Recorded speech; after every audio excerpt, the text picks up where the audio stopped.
In the lush hills of Koma, a small village in northern Nigeria, a girl named Nugai was born to a humble farmer, Nuyeri. Life in Koma was simple, quiet, and harsh at times.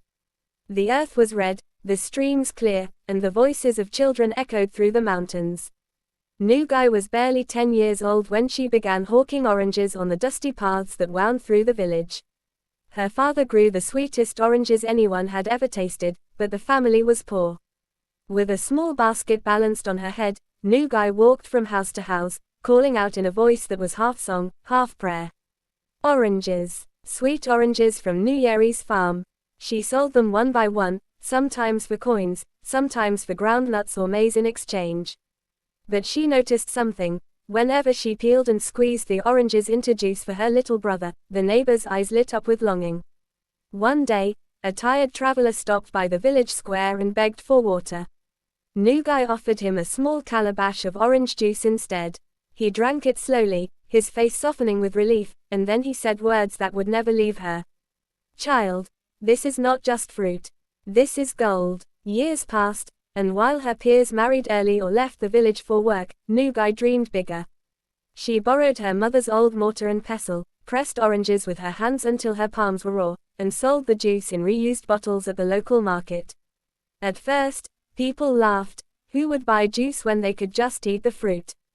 But Nugai was stubborn. She added ginger for warmth, honey for sweetness, and soon, her little stall had a small crowd every market day. The turning point came when a trader from Yola, the state capital, passed through Koma. He tasted Nugai's juice and was stunned. "If you can bring this to the city," he told her, "you will never be poor again." With the support of her father, she scraped together enough money to buy a manual juicing machine.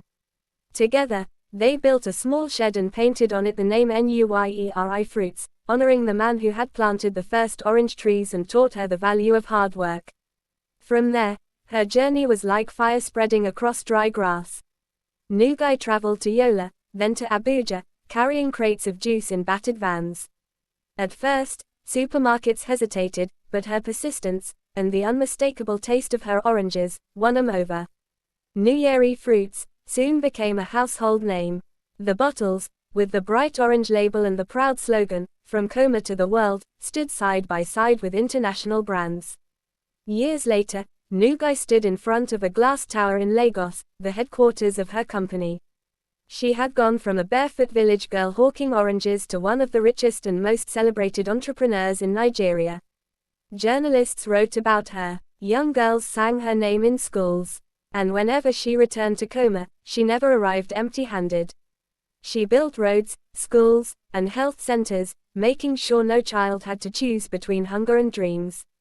But in her heart, she remained that little girl balancing a basket on her head, calling out into the dusty wind. Only now, her voice carried across the whole nation. And when